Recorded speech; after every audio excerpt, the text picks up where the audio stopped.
Today I will talk about an amazing businessman. He built roads, dams, brought the steel industry west of the Mississippi, developed the first HMO, and much more. His name was Henry J. Kaiser. My name is Stephen Yoder, and this is Abbreviated Bios. Henry J. Kaiser was born on May 9, 1882 at Sprout Brook in upstate New York to Franz and Anna Marie Kaiser. His family was very poor as his shoemaker father was an alcoholic. He dropped out of school in 1895 at the age of 13 to get a job to help his family. His mother valued education though, and Henry and she read books to each other every night. She died when Henry was 17, and this would influence his later work. By age 16, Henry was a traveling salesman selling photographic supplies. He later bought the business. One day, Bess Fosberg came in to buy film. They hit it off, and months later, Henry asked her father for her hand in marriage. He said no.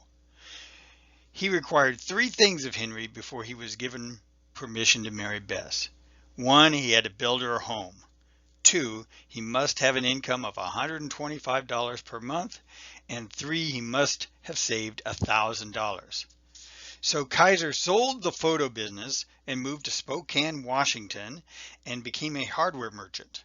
He saved enough to marry Bess and then began a construction business.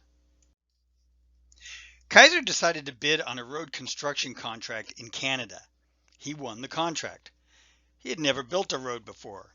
He had to buy the equipment. He somehow convinced a Canadian bank to loan him the $25,000 he needed to buy the equipment. Kaiser built the road and was on his way.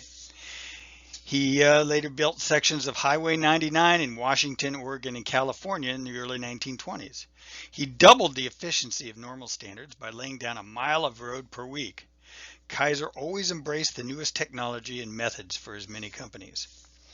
During the 1920s, his company built a dam on the Feather River, levees along the Mississippi River, pipelines running from the gas fields of Texas and Oklahoma to their destinations, and a 200-mile highway running down the middle of Cuba. He finished almost all of them ahead of schedule and at a big profit. Kaiser Construction became one of the 6 companies that built Boulder Dam, which was later known as Hoover Dam. The job began in 1931 and was completed by 1936, 2 years ahead of schedule.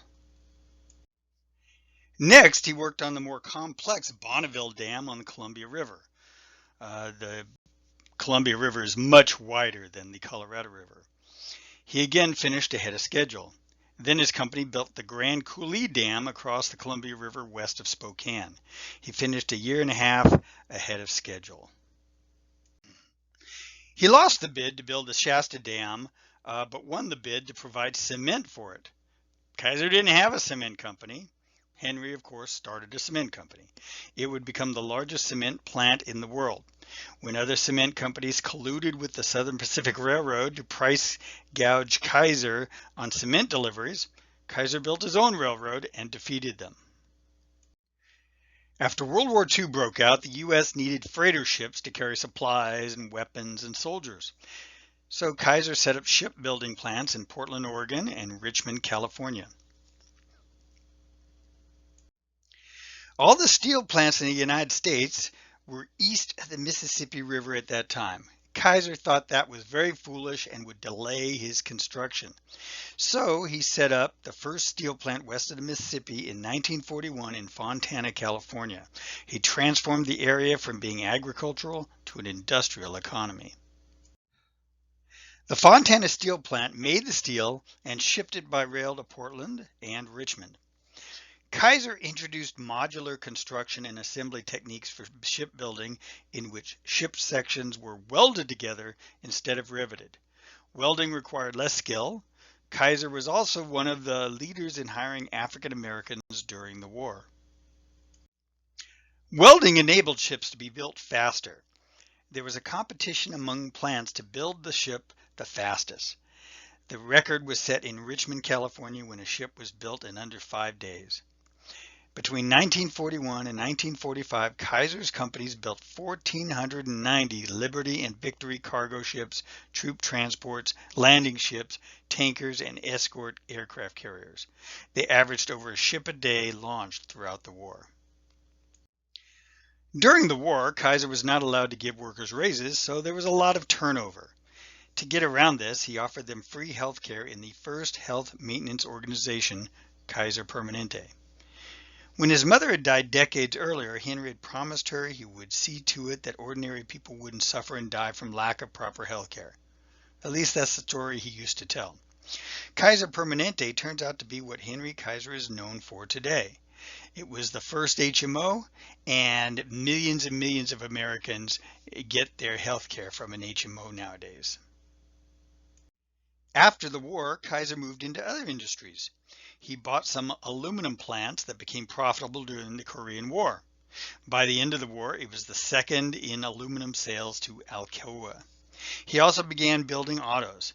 His signature autos were not very successful, but he bought Willys Overland, the makers of Jeep. Within 2 years, he was making a profit. The Jeep brand became important in America, and he began making them all over the world in places like Brazil. Henry Kaiser's wife, Bess, died in 1951. 2 years later, Henry married Alice Chester, Bess's nurse. Henry and his new wife bought some land in Hawaii and decided to move there. Could Henry just live there? No! He purchased an old hotel in Waikiki and made it a state-of-the-art resort called Hawaiian Village. Thus, Kaiser helped make Waikiki the tourist destination it is today. Henry Kaiser was always known for his ambitious deadlines. As I previously said, he seemed to finish everything ahead of schedule. One foreman suggested the world wouldn't end if a deadline wasn't met. After all, he said, Rome wasn't built in a day.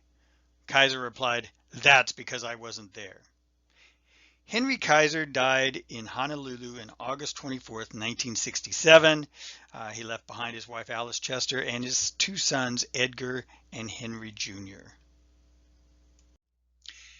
Henry J. Kaiser had an incredible impact on the United States, particularly the West. He brought the steel industry to California. He helped win World War II with his Liberty ships. He helped stockpile water for the western U.S. by his dams, and he invented the first HMO. He was a great optimist who believed that problems are only opportunities in work clothes. Thank you for listening to Abbreviated Bios.